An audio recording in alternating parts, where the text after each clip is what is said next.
রবের বিধান ছেড়ে দিয়ে, রাসূলের তরিকা ছেড়ে দিয়ে মুসলমান পুরুষ, শিশু, কিশোর, যুবক, পুরুষ, মহিলা প্রত্যেকটা মানুষ ইসলামকে মাইনাস করে নিজের চাকচিক্যময় এবং নিজের জীবনের সিদ্ধান্ত, যে ব্যবসা করে, বাণিজ্য করে, যে চাকরি করে, যেই মহিলা ঘরের মধ্যে সারাদিন ভূতের মতো বসে থাকে, প্রতিটি শিশু মুসলমান, আমাদের সন্তান, আমরা নিজেরা, আমাদের ঘরের স্ত্রী মায়েরা, প্রতিটি মুসলমান কোরআন হাদিসকে, আল্লাহর বিধানকে যেভাবে নাফরমানি করে, বেঈমানি করে, রবের সাথে বেঈমানি করে যেভাবে আমরা চলতেছি ফিরতেছি, মনে রাখবেন বাংলার জমিনের ব্যাপারে আল্লাহর কোনো আয়াত নাই, ফিলিস্তিনের জমিনের ব্যাপারে আল্লাহর বিধান রয়েছে। ফিলিস্তিনের থেকে বাংলার জমিনের মানুষকে আরো বেশি খারাপ আচরণ ইহুদিরা করে চলবে।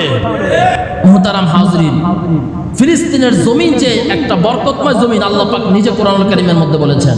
এই বাংলাদেশের জমিন নিয়ে আল্লাহ কিছু বলে নাই। আল্লাহ বলতেছেন সূরা বানী ইসরাঈল, الذي باركنا حوله لنريه من آياتنا। আল্লাহ পাক রব্বুল আলামিন রাসূলুল্লাহ সাল্লাল্লাহু আলাইহি ওয়াসাল্লামকে যখন মেরাজের মধ্যে তিনি নেবেন, আপনারা জানেন মেরাজের সফর হলো মসজিদে হারাম থেকে সর্বপ্রথম বাইতুল মুকাদ্দাস পর্যন্ত রাসূল সফর করেছেন। রাসূল যে বাইতুল মুকাদ্দাসে এসেছেন, তো মসজিদে হারামের কথা তো ওটা তো বরকতময়, আল্লাহর কবুলিয়ত একটা জায়গা, ওটা তো আল্লাহর ঘর, এটা তো সবাই জানি। কিন্তু ওইখান থেকে রাসূল যে মসজিদে আকসা আসছে, যে ফিলিস্তিনের জমিন, এইখানে মুহাম্মদুর রাসূলুল্লাহর কদম পড়েছে। আল্লাহ পাক রব্বুল আলামিন বলেন, আপনি কি জানেন এই ফিলিস্তিনের জমিন আমার কাছে কতটুকু গুরুত্বপূর্ণ? আল্লাহ তাআলা নবীকে জানায়া দেন, আল্লাযী বারাকনা হাওলাহু লিনুরিয়াহু মিন আয়াতিনা। এই ফিলিস্তিনের জমিন হলো এবং এই ফিলিস্তিনের আশপাশের জমিন হলো আমি আল্লাহর কাছে সবচেয়ে বরকতময়। কি বাংলাদেশের মুসলমানের ব্যাপারে বলে নাই? বাংলাদেশের জমিনের ক্ষেত্রে আল্লাহর এই আয়াত নাই, ইন্ডিয়ার জমিনের ক্ষেত্রে আল্লাহর এই আয়াত নাই, পাকিস্তানের জমিনের ক্ষেত্রে আল্লাহর এই আয়াত নাই। আল্লাহর এই কথা আছে ফিলিস্তিনের জমিনের ক্ষেত্রে। হয়তো আপনি ডিসিশন নেবেন যে কোরআন মিথ্যা অথবা আল্লাহর কথাই হলো সত্য। তাহলে কথা একটাই আসে, আল্লাহর কথা যদি সত্যই হয় যে এই জমিনটা হচ্ছে বরকতময় জমিন, তাহলে এই জমিনের আজকের এই হালত কেন? আজকে 70 বছর পর্যন্ত, বিগত 2023 থেকে আজকে পর্যন্ত ফিলিস্তিনকে একবার কবরস্থান বানিয়ে ফেলা হয়েছে। কোনো বাড়িঘর নাই, কোনো মানুষ নাই। যে কয়জন বেঁচেছে বাস তাদেরকে বিদায় করে দেওয়া হচ্ছে এই শহর থেকে।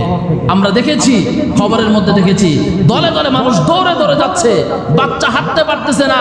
মায়ের মা এতটা বেশি তার কান্নাগ্রস্ততায় সে অসহায় পড়েছে, বাচ্চাকে যে কোলে নেবে এত শক্তি মায়ের নাই, বাচ্চাকে হেসরায় হেসরায়া জমিনের উপর দিয়ে নিয়ে যেতেছে, মা শহর ত্যাগ করতেছে।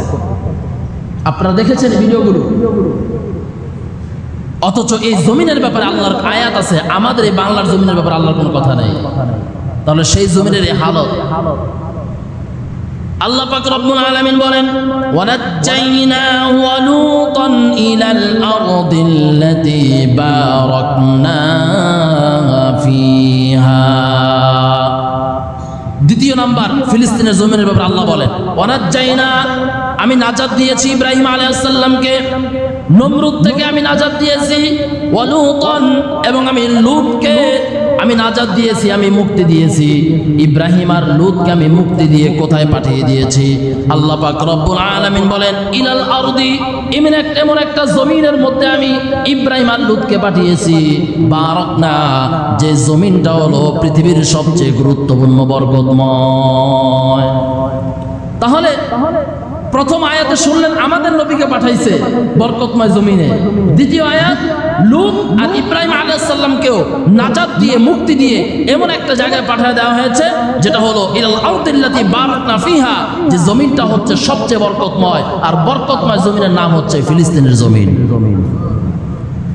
আল্লাহ এবার তৃতীয় জায়গায় বলেন, ওয়ালি সুলাইমানার রিহা আসিফাতান তাজরি বিআমরি। সুলাইমান আলাইহিস সালামকে আল্লাহ তাআলা বাতাসকে নির্দেশ করেছে, বাতাস আমার সুলাইমানকে এমন একটা জায়গায় নিয়ে যাও যে জায়গাটা হচ্ছে পৃথিবীর মধ্যে সবচেয়ে বরকতময় জমিন। একই জায়গায় বলা হচ্ছে, ওটা কোথায়? বলা হলো ফিলিস্তিন। কোথায় বলেন? পৃথিবীর মধ্যে সবচেয়ে বরকতময় জায়গার নাম কি? ফিলিস্তিন। আল্লাহর তিনটা আয়াত আপনাদেরকে শোনাইলাম। এই জমিন আল্লাহর কাছে খুবই গুরুত্বপূর্ণ। এই জমিন আল্লাহর কাছে খুবই গুরুত্বপূর্ণ, এটা মনে রাখেন। এই শুরুতে আমি এই কথাটা এই জন্য আপনাদেরকে বললাম, আজকে যারা ঈমানদারিত্ব এবং মুসলমানিত্ব এবং রবের বিধান ছেড়ে দিয়ে, রসুলের তরিকা ছেড়ে দিয়ে মুসলমান পুরুষ, শিশু, কিশোর, যুবক, পুরুষ, মহিলা প্রত্যেকটা মানুষ ইসলামকে মাইনাস করে নিজের চাকচিক্যময় এবং নিজের জীবনের সিদ্ধান্ত, যে ব্যবসা করে, বাণিজ্য করে, যে চাকরি করে, যেই মহিলা ঘরের মধ্যে সারাদিন ভূতের মতো বসে থাকে, প্রতিটি শিশু মুসলমান, আমাদের সন্তান, আমরা নিজেরা, আমাদের ঘরের স্ত্রী মায়েরা, প্রতিটি মুসলমান কোরআন হাদিসকে, আল্লাহর বিধানকে যেভাবে নাফরমানি করে, বেঈমানি করে, রবের সাথে বেঈমানি করে যেভাবে আমরা চলতেছি ফিরতেছি, মনে রাখবেন বাংলার জমিনের ব্যাপারে আল্লাহর কোনো আয়াত নাই, ফিলিস্তিনের জমিনের ব্যাপারে আল্লাহর বিধান রয়েছে। ফিলিস্তিনের থেকে বাংলার জমিনের মানুষকে আরো বেশি খারাপ আচরণ ইহুদিরা করে ছাড়বে। মনে রাখবেন এই কথা, মনে রাখবেন এই কথা। যতই আপনি গান বাজনা আর যতই টাকা পয়সার সাথে আপনার জীবন চলতেছে, এই জীবন থাকবে না।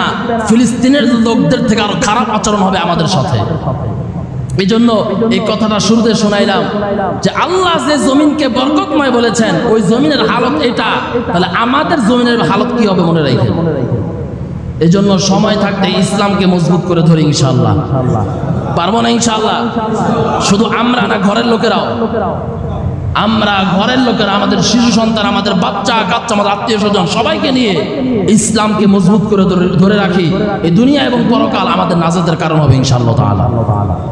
আল্লাহ কবুল করেন।